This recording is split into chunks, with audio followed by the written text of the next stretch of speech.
ఆర్పి అన్న చాలా అంటే చాలా మంచివాడు. అంటే ఈ మధ్య కొంచెం అలా హార్ష్గా కనబడుతున్నాడు కానండి.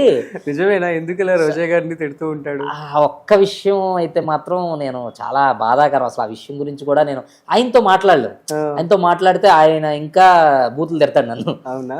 అంటే రోజా గారిని ఒక్కళ్ళని తిడుతున్నారు అన్న ఒక్క చిన్న బాధ ఒక్కటి తప్పితే మిగతా దానిలో మాత్రం చాలా మంచోడండి. చాలా అంటే చాలా మంచోడు. అంటే చాలా మంది అంటా ఉంటారు. తెలుసా దానికి విషయం? మరి ఆది గారితో అబే తెలీదు. అంటే నేను బయటికి ఎవరికి ఏం చెప్పుకోను.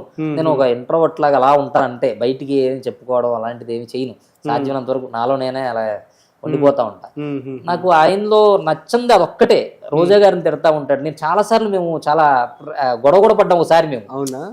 నేను ఒకసారి అనుకోకుండా ఆ సందర్భం కోసం డ్రింక్ చేసి మరీ గొడవ పడ్డాం మేము. అలా ఎలా అంటామన్నా అంటే నాకేంటంటే ఆవిడ పాపం నాకు చాలా సార్లు నాకు పుష్ ఇచ్చింది ఆవిడ.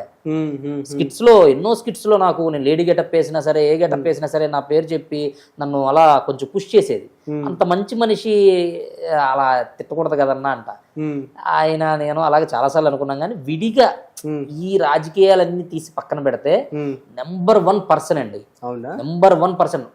ఒక మంచి భర్త, ఒక మంచి కొడుకు, మంచి బిజినెస్ మ్యాన్, చాలా అంటే చాలా మంచోడు. ఆ ఒక్క విషయంలోనే ఈ మధ్య అలాగా ఉంటున్నాడు. కానీ మేము రెగ్యులర్ గా మాట్లాడుకుంటాం. మామూలుగా రెగ్యులర్ గా ఫోన్ టచ్ లో ఉంటాం. ఎలా తమ్ముడా ఏంట్రా అని మాడుతూ ఉంటాడు. ఆ ఒక్క తప్పితే మిగతా వాళ్ళు. ఎందుకంటే ఆయన మైండ్ సెట్ కూడా మా వదిన అంటే ఈ మధ్య చిన్న చిన్నవి మీమ్స్ అవి వస్తుంటే చూశాను నేను. చాలా బాధపడ్డా. మా వదిన గురించి కానీ ఆయన గురించి కానీ కొంచెం చిన్న చిన్న మీమ్స్ వచ్చినాయి. చాలా బాధపడ్డా.